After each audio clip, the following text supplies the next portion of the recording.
အားလုံးမင်္ဂလာပါဒီတစ်ခေါက်ကလည်းကျွန်တော်အရှိ video မှာပြပြထားတဲ့အတိုင်းပဲဒီကျွန်တော် gaming ချင်းနဲ့အတူတူဝယ်ထားတဲ့ဒီ electric standing deck လေးကိုကျွန်တော် unboxing ရိုက်ပေးမှာဖြစ်ပါတယ်ဆိုတော့ကျွန်တော်အရှိတော့ပြောထားတဲ့အတိုင်းပဲဒါတွေအကုန်လုံးကျွန်တော် credit နဲ့ဝယ်ထားတာဖြစ်တဲ့အတွက်ကြောင့်မလို့ကျွန်တော် down payment တွေပါတယ်ပေးစရာမလိုဒီ Amazon ကနေပဲဒါလိုက်ကျွန်တော်လှမ်းပြီးတော့မှာထားတယ်နောက်ထပ်ပစ္စည်းလေးလည်းကျန်သေးတယ်အဲ့ဒါလေးလည်းကျွန်တော်စောင့်နေတော့မယ်ဆိုတော့ let's go တရားလေးကိုကျွန်တော်လည်းအတူတူဖွင့်ဖောက်ပြီးတော့ဆင်လိုက်ရအောင်အဲ့ဆိုကျွန်တော်ဒီခုံ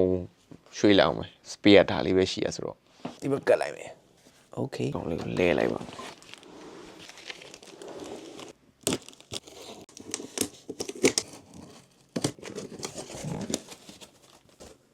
ဒီဆက်စားချင်းကတော့ဒီမှာတည့်တဲ့အတိုင်းပစ္စည်းဝယ်ရဲဆိုရင်ဒီမှာ instruction ကစာအုပ်လေးနဲ့အကုန်ပါပြီးသားပဲဆိုတော့သူက electric standing deck instruction manual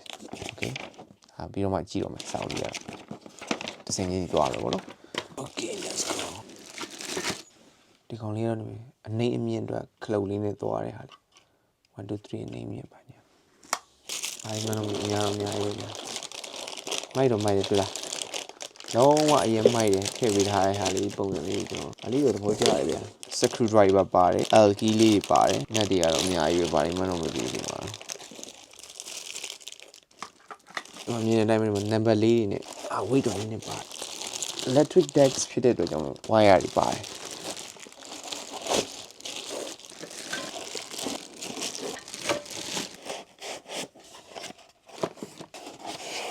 ဒါကတော့အခုအခင်းပဲဖြစ်ပါတယ်အခုမြင်တဲ့အတိုင်းပဲဒီမှာဒေါင်လေးတွေကဘာဘာအထူသားလေးတွေနဲ့အတင်ချလောက်တဲ့ချိန်မှာမပုံအောင်လို့ဒေါင်နေမှာအကုန်လုံးတည်တည်ချာတက်တက်ရခံပေးတာကျော်ဘူးကတိုင်းထားအဆင်ပြေ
ကဲဒါကတော့အခုစပွဲရဲ့6လေးပြီးသွားပြီပဲဖြစ်ပါတယ်ကျွန်တော်အပေါ်ကဒီအပြောင်းဆက်ပြီးတော့ဆင်လိုက်ပါဦး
ဒါတော့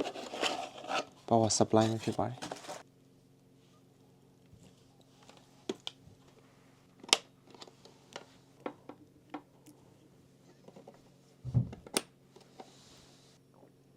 ကဲဆွဲထည့်လိုက်အောင်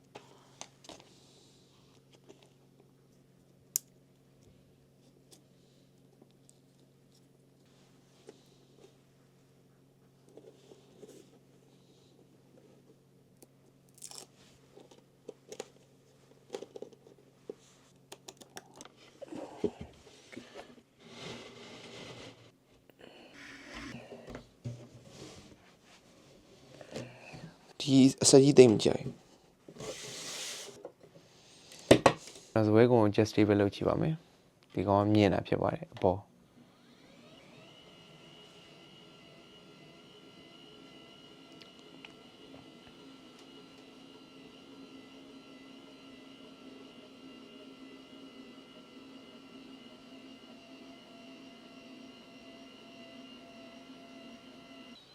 ဒါကတော့ဒီသပွဲကုံရဲ့ဒါအမြင့်ဆုံးလောက်ထားတာပဲဖြစ်ပါတယ်ဒါ adjustable လုပ်လို့ရတာဖြစ်တဲ့အတွက်ပြန်နှိမ့်လို့လည်းရတယ်ကိုလိုချင်တဲ့ height ကိုကိုယ့်အကိုပြန်ပြီးတော့ချိန်လို့လည်းရပါတယ်ဒါကတော့ကျွန်တော်အမြင့်ဆုံးကိုလုပ်ထားတယ်အခုကျွန်တော်မတ်တက်ရက်ပြီးတော့ကျွန်တော်တစ်ချက်ချိန်ကြည့်မလေးကျွန်တော်ရဲ့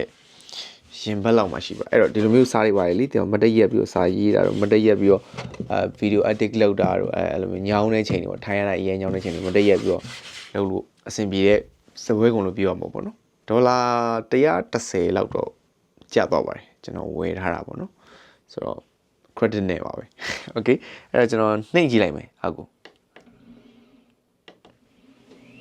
ဒါတော့ကျွန်တော်အောက်အနေဆုံးကိုတသူနှိမ့်ကြည့်တာပဲဖြစ်ပါတယ်တော်သူမဟုတ်ပါအော်တိုနှိမ့်သွားအောက်ကမော်တာပါတယ်ပေါ့နော်အဲ့မော်တာနဲ့ပဲသူထိုင်ကုန်တစ်ခုလုံးကို adjustable ပဲလုပ်သွားတာဖြစ်ပါတယ်ဆိုတော့မဆိုးပါဘူးဘာဖြစ်ဖြစ်ကျွန်တော်အိမ်မှာဒါမျိုးလေးတွေကျွန်တော်ဆင်ကျင်တာပေါ့နော်ကျွန်တော်မြန်မာပြည်မှာကနေကကျွန်တော်အဲ့လိုမျိုးဆင်ကျင်ခဲ့တာပါဒီရောက်မှဆင်လို့ရတယ်ဆိုတာကလည်းဒီနိုင်ငံရဲ့အနေအထားတစ်ခုကြောင့်လို့ပဲကျွန်တော်